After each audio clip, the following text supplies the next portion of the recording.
Welcome back, everybody, to another episode of Judging Nerd Culture. I'm Ollie. And I'm Jess. And this is our podcat, Mabel. We're going to be talking about the upcoming release of One Piece film Red. It's getting it's an American release in just a few weeks, and the excitement is palpable. She is the... Oh, there goes that. She is the dragon that guards our horde. Yes, indeed. Yes, One Piece Red. You're completely unseeable. You know, I figured this movie would have been like every other One Piece movie that's come out. Like, pretty big, you know, kind of a big deal or whatever. But not like this. I remember last time we went to go see a One Piece movie in theater, they had to open two of their biggest rooms. And it was packed. Mm-hmm. But I feel like this time... It's worse. It's bigger. Okay, I can explain that. With one simple word. Shanks. It's all about Shanks. Fucking Shanks. And he hasn't showed up in a long while, right? Yeah, he hasn't done shit in 26 years, okay? Nope, that's 26? 1997 to now. 25 years. He hasn't done shit for 25 years. And now this whole movie revolves around him. It's not about him, but he's heavily involved. And there were, like, actual canon secrets about Shanks that were revealed through or due to the movie.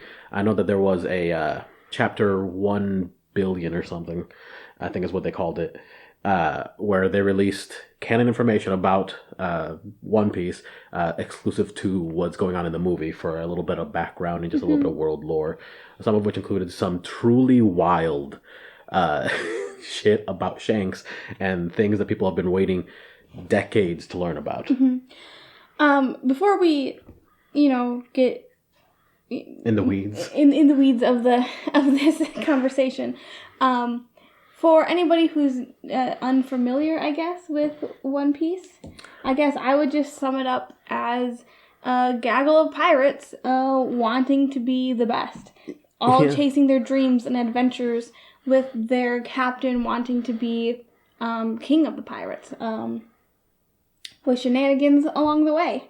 Mm-hmm. Political, relationship-wise, humorous, serious. Yeah, it does a lot, and I think most of that is just because they can. It was one of the big three, if anyone remembers what those are. I feel like not everybody will know, but definitely nerds. Definitely nerds. Definitely the people who have watched anime or have even kind of sniffed around in that area. They know what the big three are. Yes. Yeah, it's part of the big three, the three that kept Shonen Jump alive through a good chunk of time back in the day. And unlike the other two, who shall not be... I'm just kidding. Bleach and Naruto. Which were very much like a traditional shonen series. Mostly about teenagers who look like 25-year-olds going off to save the world somehow. Mm-hmm. One Piece was always a little bit different, where it's just semi-adult people just doing things for the fuck of it. Yeah, out of the three of them, One Piece had the oldest characters. Naruto starts out when they're like 12, like all anime. all anime heroes are 12 years old. And then sometimes we just pretend that they're 25 years old because they're in love and things get weird. And Bleach, they're in middle school. I remember thinking that they were in high school and finding out that Bleach was taking place with middle schoolers, and then I just refused and pretended Look, they were older. Ichigo is clearly a college student. So, Chad, there's no way That's a full-grown man. School. That's a middle-aged man. Anyway. Yeah. So yeah, One Piece is a shonen, but it's always had its own feel and identity. It's still, part of that whole let's fight a bad guy and have some wacky adventures with a main character who yells a lot and is mostly stupid. Literally stupid, not like as a dumb character, if that makes sense. And it follows that, but it's got its own flair. It's less about saving the world and more about just doing things. Yeah. And like you said, One Piece film Red showcases a character that has not been really... I mean, he's been talked about, but he's not been in the spotlight for a very long time. In real world terms, like you said, 25 years. Yeah. Because this anime, or this manga, this series, has been going since forever. Yep. It's so long running. It's just recently, last week, depending on when you're watching, I suppose, but the last thing I read was chapter 1063. That's insane. And, I started reading it. I'm only on, about to hit chapter 70 or something. So the fact that I have over 900 chapters is insane. You have almost 1,000 chapters to go. Yeah. It's huge in scale. And this character, Shanks, because not only is he, cool, he is meant and made to be deliberately cool. Yeah. He's got the scar, right? He's got cool scars, got fun hair, he's got this cool outfit. He's got the one arm. He's like the tough guy. Yeah. Tough guy brother mentor sort of thing. Exactly. And the thing is that he is 100% the reason the One Piece exists in canon in the show, because he's the one that finds Luffy and accidents occur, and then he is the reason that Luffy has the motivation to become the Pirate King. Mm-hmm. He is the inception in universe reason for the stupid show. And despite that, he's shown up, I think, single-digit number of times in the entire series across 25 years and 1,000+ chapters. Yeah, and in those little pieces that we get, people freak out. They love him so much, and I'll have to admit, he is pretty cool. He's one of the most popular characters with the least amount of screen time. Yeah. It's honestly impressive how popular he is for how little he's done. Well, because he's so cool and mysterious. And when I first started reading One Piece, Shanks seemed to be like this, kind of like this goofy, big brother type who kind of picked and poked Luffy. And then, hearing from the many years that we've known each other, hearing about Shanks and One Piece, he definitely has, I don't know about a darker side, but definitely more to him. Yeah, he presents himself, the character is presented purposefully as if it's part of his, choices to be kind of a dumbass and kind of just like whatever. Like, one of the first scenes with his character is him getting beat up by a no-name punk from wherever because he just didn't feel like fighting. Yeah. He didn't fucking want to. And then he comes back later in the chapter and just murders these people. Yeah. They just actually kill people. And it's funny because, that's one of the biggest things he's ever done. Every other time he's shown up on screen is to go, oh, look at Luffy's bounty. It's increased. Mm-hmm. And he's so proud. And then, he comes off as kind of bumbling, but, interesting at the very least. And then later on, you get little scenes with him.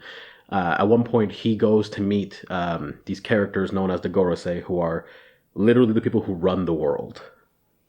And he has become himself one of the, evil versions of that, one of the dark pirate versions of the world leaders. And for some reason, they're like, we'll meet with you. You're special.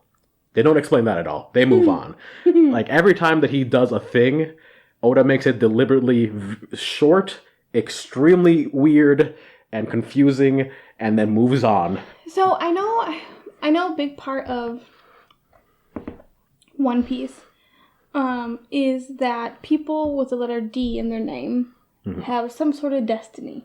Yes. I know Luffy D, Monkey D. Luffy. There we go. That was the weirdest sounding. That was really weird. Yeah. I know he has letter D. Who else did? Blackbeard? Marshall D. Teach, Blackbeard. Gold D. Roger. Porcus D. Ace, Roger's son. Let's not talk about Ace.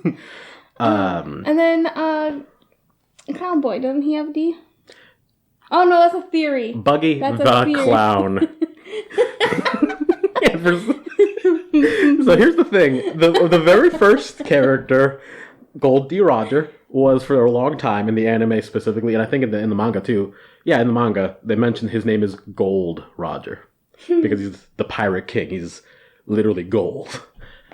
And then later on, it's revealed that his name is Gol Goal space D initial Roger.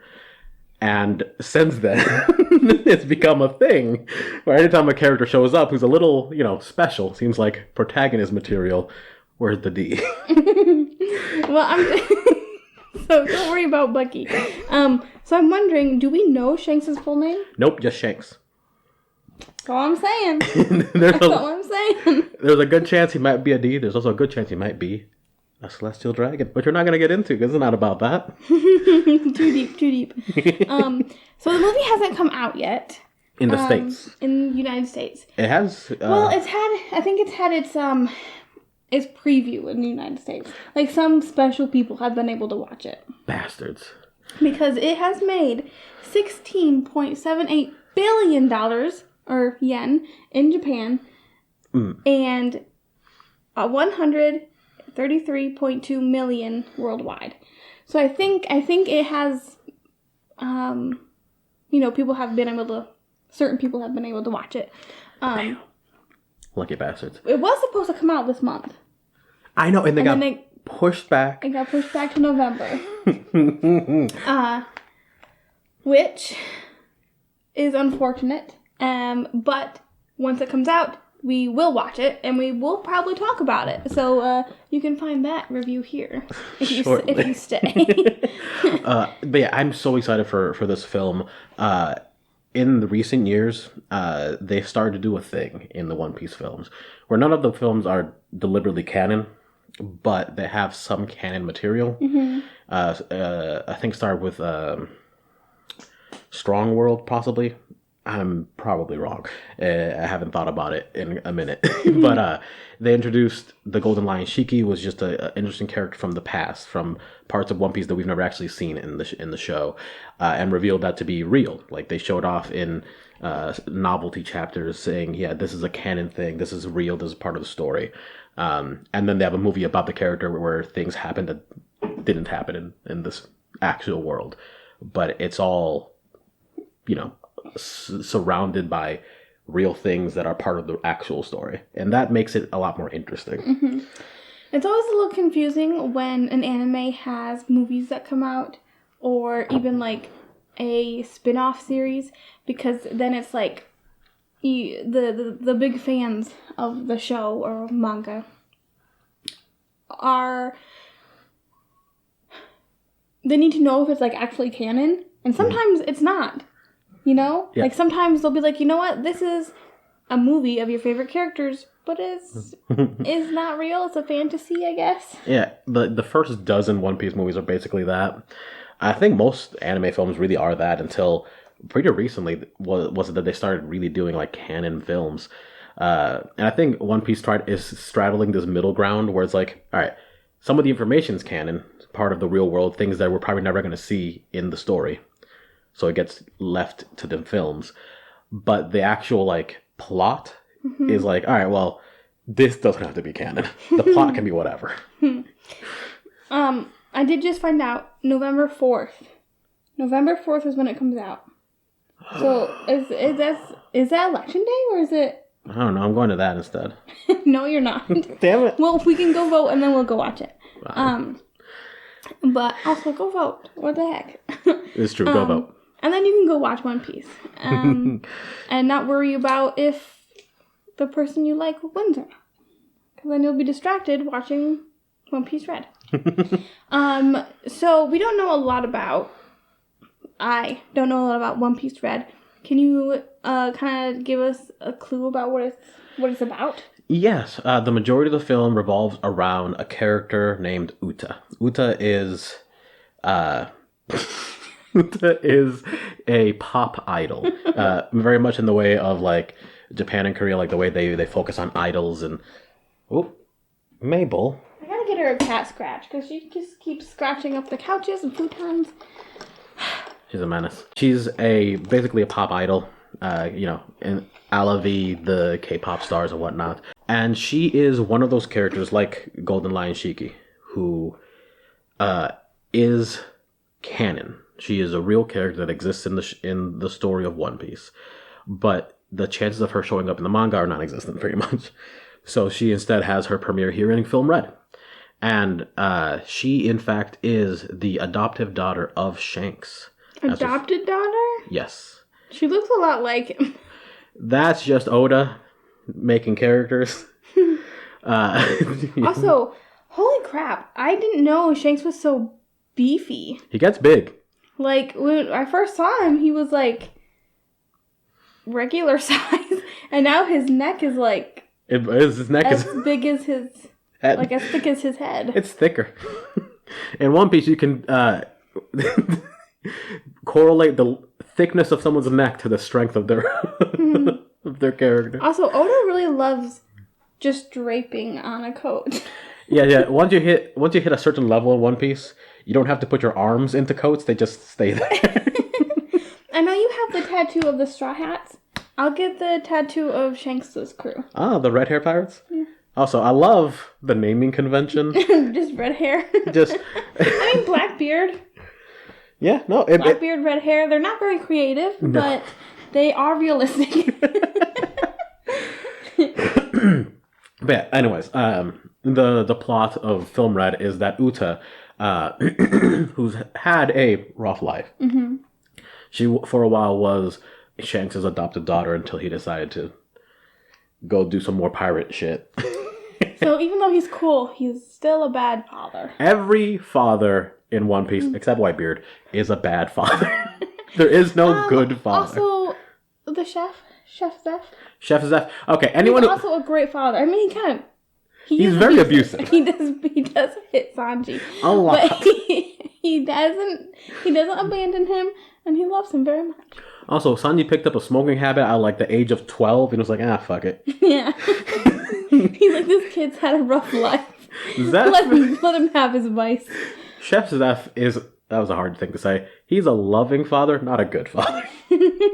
Well, he's more loving than 90%. This is true. I hold by that every father in One Piece is Oda bad. has problems with his father, I think, maybe. Oh my god, we don't... Parenting and okay, so a quote from Oda, more or less, is that the reason there are so few mothers in One Piece is because mothers are loving, caring people who keep you away from adventure, because adventure is dangerous. Adventure can lead you to ruin. That's why there aren't very many mothers. Because if characters have mothers, they wouldn't be going out risking their lives. I beg to differ. That's his reasoning. But the thing is, there's also no dads. The few dads that there are just left. Mothers died, dads left. The fathers that exist are really awful pirates who have just given into their desire, given into the call of the sea, rather than their poor child who will now be left parentless on an island. Yes. To be fair, though, most of these kids who are just left on an island, the villagers are just like, well, I guess it's our job now. And then they just seem to raise the child. This world that is 90% water and has massive islands everywhere, I feel like with piracy being so normal, they're just like, oh, another abandoned child. Okay, we know what to do. It's just a thing, I guess. I argue that Usopp's dad, Yasopp, might be the worst dad in anime, other than maybe Gon's dad from Hunter x Hunter. Why do you say? So Gon's dad is a bad person, right? He abandons his kid, and then leaves him clues for like how to figure out who he is, but like deliberately tries his best to make sure Gon can't find him because he just doesn't want to. Usopp's dad cares about Usopp, but not enough to do anything about it. He knows that his wife died. Doesn't go back. He hangs out with his bros, drinks all the time, and just shoots people. That's his whole fucking life. And this motherfucker, in the most recent time that the red hair crew showed up, it's been 20-something years. Like his son, Usopp, is a 20-something-year-old man. Yeah. And they're getting really close to meeting the Straw Hats again. And Yasopp goes, I don't know, guys. It's too soon. It's been 20 years, but it's too soon. He's like, I gotta face my kid. I gotta talk to my son. That's terrifying. This man knew his wife died and was like, Usopp's fine. Never went back. And then after 19 or more years, it's just like, Talk about a man who runs from his problems. Who runs from his problems and like, he's probably like one of those guys who never cries because he's like, that's weak. And if I see my son, I'm gonna cry and we're gonna have a heart to heart, and that's gay. So I can't do that. Oh gosh, yeah, Yasopp, what a deadbeat. Anyway, the rest of the film is basically about Uta, who had a pretty rough life, more or less. Had a lot of experiences with war in the world of One Piece, and through her ability to become a weird idol with an interesting magical power with her devil fruit, has decided to try to save the world in a way that is wholly disastrous. And Shanks and the Straw Hats have to work together independently to save the world and to save Uta. And that is Film Red. It's got I believe a 7 point something on IMDb. But I don't think movie critics like anime. Oh, definitely not. That's the thing. Movie critics are pretentious and like things that are boring. And also, or just really bad. Like, I've seen some movies that are rated really well, and I've watched them, and I've been like, yeah. Are you sure? That's true. But no, I feel like with anime movies especially, there's this thing where, like, they can be very good, but only if you have the context of the anime itself. Independently, not a good film. You know what I mean? Yeah. I looked up some reviews, and I don't want to give myself any spoilers. I know you don't care about spoilers, but I do. So I'm just going to read a few things, and it has 7.3 out of 10 on IMDb, but 4.6 stars out of 5. And out of 700 ratings and a bunch of reviews, this person says, I love the beautiful movie. It's eye candy, beautifully designed. Somebody says, I haven't watched the film, but I got many spoilers from YouTube and Insta and Quora. So I know that this film is good. That's not a review. Well, this person also says, superb. Can't wait to watch the movie. So I think people have been pre-rating the movie. Have been pre-rating the movie. That's wild. But it looks like in some places tickets are available. So if we should probably buy some tickets as soon as possible because it will fill up quickly. R.Rakesh Ranganathan gave it 1 star out of 5. What? And he says they nerfed Luffy. Okay, so I know spoilers. That ain't fucking true. And he says, trust me, I'm a One Piece fan. Luffy can use Conqueror Haki like Shanks, and he is on another level. But in this movie, Luffy was not fighting up to the level as his crew. Just to promote the Uda, they had nerfed Luffy. I don't know. Who knows? Gaffer Abdul says, based on One Piece film, Shanks in Gear 5 moment was exciting. That was gibberish to anyone who hasn't read literally the last 10 chapters. It was gibberish to me. I have no idea what that means. But it looks like most of these people pre-did it. You know, it's a musical theme movie, so don't watch it in terms of story because there is none. I mean, when it comes to an anime movie, I feel like whether or not there's a lot of plot involved, you still are super excited to see your favorite characters on the big screen. 100%. And we've watched One Piece movies on the big screen before, and sometimes, yeah, I forget what the plot even is. But it's really fun to watch these characters on the big screen with all the different colors, all the cool outfits, all their cool action scenes. And it's just fun to see them doing things that you don't normally get to see them do. Mm-hmm. One Piece films, especially the newer ones, are about two things. A little bit of canon material for the people who really want it, really need it, and then just getting as many characters together who just aren't going to see each other for the next 100 to 200 chapters and having them all in one place because they want to be there. That's it. Yeah. It's just so you can see Sabo hit someone again, even though that's not going to happen forever. It's so you can see Usopp fighting some luck-stealing girl and throwing a slot machine at her as an attack. Like, it's just silly. So, like, the idea that someone's like, this anime movie doesn't have a coherent plot. No shit, it's not. It doesn't. The plot is self-contained. It's not meant to do anything. If you want something artsy and like meaningful, go watch Bebop. Yeah, go watch the entirety of that. Jeez, but no, I have seen a lot of spoilers because I am a heathen and a monster. I don't understand that because, like, I understand being so anxious about exciting things, you know, and wanting to know what it is and being impatient. It can be satisfying knowing what's going to happen, but this is like your thing. One Piece is your thing. Wouldn't you want to like savor it and like wait until it happens and then have your mind explode? No. No, I'm just weird like that. I really love getting spoilers and then anticipating them and waiting for them and getting to see them myself. Like, that is more my jam than just like being surprised by something.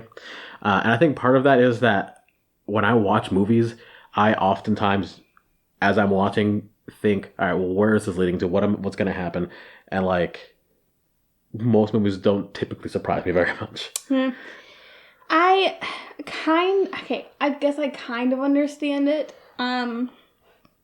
Because, like, I used to read lots and lots of books, which I'm trying to get back into. But my mom is very into books, but she would read the book, I don't know, halfway through, and then jump to the very end and read, like, the last few pages or something, just, like, she wanted to find out what would happen. And me, I would read a book, and yeah, of course I would want to know what happened, especially if it was a super good book. But I knew, because I had done it before, watching my mom, and like, okay, whatever, I'll do it. I had known, if I read the last few chapters, like if I read the last chapter or the last few paragraphs was more likely, the last few paragraphs, something may be spoiled. Like, one of my favorite characters might be dead, or, you know, it might not end the way I hoped it will. So instead, sometimes I do read the very last sentence. Not the last paragraph or anything, just the very last sentence. And most of the time, it doesn't really give that much away because it's just like something inspirational or something that like just ends the thought that gives everything away. Mm-hmm. Like, you know, and in the end, we were infinite. Like, that's not gonna tell you anything about how it ended, you know? But I kind of get the idea, you know, you wanna know. And then once you know the ending, the lead up is kind of exciting to see how it will end, how that thing will happen. Yeah, there are explicitly 2 scenes in the movie that I know about that I am dying to watch. I know them. I know exactly what happens. I am so truly excited to see those 2 scenes. But yeah, that's the majority of, you know, One Piece film read. Not only am I excited, the fucking world is weirdly excited about it. Yes, it is. I don't know if anybody who's listening to this or watching it has been up to date with the One Piece Red news, but especially with the Netflix series coming out, and then with Red coming out, One Piece is kind of on everybody's radar, which is really weird because it's it's an anime, but a lot of people who previously didn't know what One Piece was, they're getting into it, or they're at least like curious about what it is, and so it's super popular right now. And in Times Square, they put up on all those screens, on the participating screens, like the wanted posters, montages of the characters, and it went on for like an hour, and there were people down there with their cosplays, their hats on, their flags, pirates raided New York City, basically. It was just kind of cool. Mm-hmm. One Piece is really strange to me in how popular it is, because it is the highest or the most selling manga comic pretty much in the world. And yet somehow I've never met anyone who's like, it's my favorite. You know what I mean? Yeah, people are just like, oh, I really like that one. Mm-hmm. And a lot of that has to do with the fact that it's so big. Like, so many people just haven't really watched the entirety of it. They haven't really kept up with it. They remember watching it a lot as a kid or whatever else. But, like, it clearly has a deep following. I know this. I'm a part of that following. It's just strange that despite being one of the biggest, it doesn't really get as much buzz as a lot of other ones that, while incredibly quality, will never reach the same like level. Yeah. According to comicbook.com, Jujutsu Kaisen is number 1, then Tokyo Revengers, which I'm happy about. That show is ridiculous. And so many things wrong with it, but I love it. Deeply problematic. And then number 3 is Spy Family. Number 4 is One Piece. And number 5 is My Hero Academia. And that's right now. Yes. And the thing is, One Piece has been at the top 5, 3, 1 for literally 25 years. It just hasn't stopped. Yeah. Can you imagine how cocky Oda can be if he wanted to be? Do you know the shit he pulls? The jokes that he makes in his own goddamn comic? There's been a few times there he has mentioned that he tries really hard not to like look into what fans are saying, because it makes him kind of want to change things. It makes him want to like respond in certain ways. And he says he doesn't. That's bullshit. This man knows people are gonna, freak out about certain things. So he does things just to mess with the fans. He has characters that he knows the fans are ranking, beat the shit out of characters that are super low level comparatively, just to make fans mad. And this is a fact. Like, this is just a thing he does because he can and he wants to. Yeah, Oda is the weirdest little character. He draws himself as a man with a fish head. Yeah, he's... Whenever I think of him, I think of like a 50-year-old recluse, but... I mean, he's getting there. He's like 40 plus. Yeah, but like he's never as old as I think he is. And the fact that he started One Piece basically as a child is also like, this is his whole life, so he can do, and it's been so popular and it's brought in so much money. One Piece isn't going anywhere for a long time, and he can do whatever he wants with it, basically. Anyway, I don't know how things work, but at this point he can basically do whatever fuck he wants. I have read he's 47 I read some of the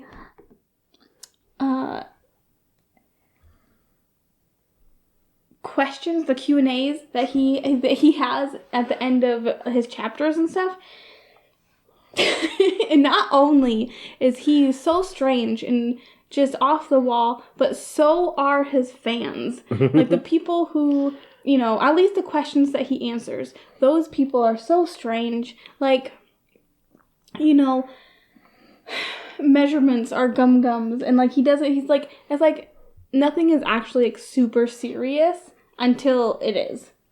But he gets to say, like somebody could ask a serious question, and he would just be like, I don't know, you'll have to ask Nami herself. And it's like, what are you talking about? What are you talking about? I can't do that. And he's just, I don't know, he's fun. He's very fun. But I feel like trying to have a conversation with him would be very difficult. Extremely. One of the recent SBSs, there is a consistent theme throughout many of them of he loves titties. And his fans, now that they're mostly adults to be honest, also love titties. And many times he's been asked, like, what is the boob size, the bust size of this character? And he answers, and he gives the measurements. And I don't think he understands those measurements, because he gave the measurements for Hancock, Boa Hancock, and she ain't walking. Right? But you know who has the second largest bust size, I think, proportionately? Who? Zoro. I love that because he's such a big, tough guy. He's got giant man boobies. He's a big, buff man. Someone asked recently, and he gave a size, and it was bigger than, I think, Nami's and Robin's. Which, if you've seen the show, that's big. It's fucking huge. Yeah. I just... trying to do math in the world of One Piece. There are 5 characters that know how to do math. Exactly. Everybody else is like, I don't know what to do. Let's pillage. We're pirates now. Piracy. What happens when you don't know how to do math? Yeah. I mean, we've talked about what kind of pirates we would be in that universe. Mm-hmm. Specifically what our laughs would be, because that's just really fun. Yeah. And I really want a snail phone. Oh my god, then the Mushi would be amazing. Anyway, do you have any closing statements about Red One Piece? One Piece Red? One Piece film Red. I've gotten all flip-flop today. And everything I've said, Luffy D Monkey. Luffy D Monkey, that's the best one. That just sounds so bad. It does. It really does. At least it wasn't Luffy D Monkey. At least it wasn't Luffy. But hey, if you don't know One Piece and you look at it, you would think Luffy. Because when you think Luffy, you think 2 O's or something. Or like L-O-U or something. Yeah, or like an umlauted U or something. Sure. I actually don't know how you pronounce it. Umlaut. I don't know what an umlaut is. I think those are 2 dots. Oh, okay. I have no idea how umlaut is pronounced. I've become a pirate. But no, as far as closing remarks, if you will, I am just genuinely excited for where One Piece is in general. And I think this movie has... it has a really interesting place currently in the story where it isn't really canon, but it's bringing up stuff about a character who has been so quiet for so long because we're so close to the ending. And Shanks, despite the fact that he's only so close to the ending. We got like 5-10 years. We can only wish. But the thing is that Shanks has been so uninvolved because he's only going to be involved at the end.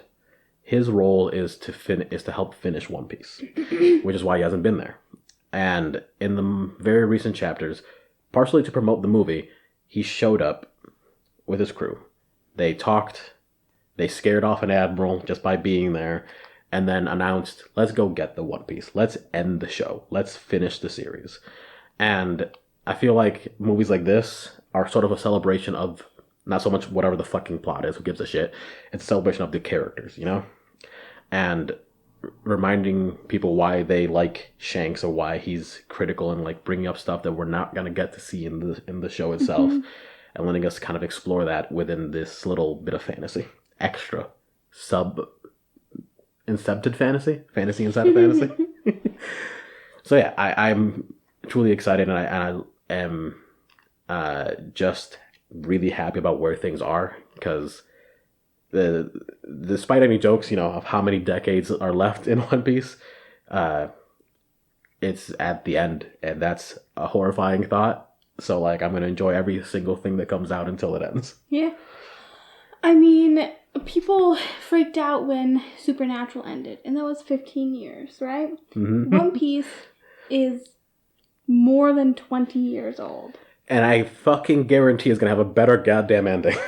Yeah, what the heck was up with that ending? We've already shit on it We're enough. gonna stand on a bridge and talk to the camera? What do you get out of here? We all know Supernatural went downhill those last few seasons. We all know how it should have ended.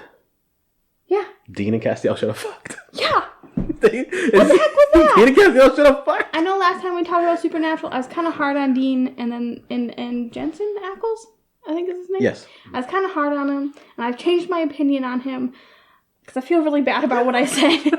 But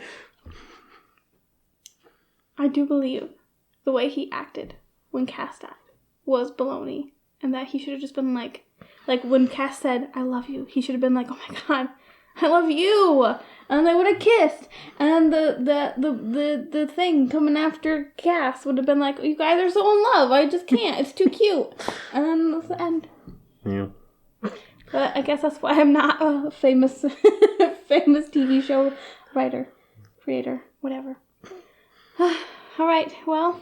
That was our discussion of film. Yeah, I am very excited for One Piece, Red. Ali has been trying to get me to get into One Piece for literally 8 years. It's been a struggle. Aggressively, pinning me against the wall. You better watch it. Not really. But I'm only on, I'm not even past the chapter 100, but chapter 100 is so good. Everything has been really fun, and I have enjoyed the characters, some of them, anyway. And we'll talk about that in the other reviews. Yeah. And I think One Piece Red is gonna be fun. No, plot or no plot. It will be fun to see the characters in action. Hell yeah. All right, well, this has been a lovely time. I hope you guys enjoyed it. We'll talk to you later.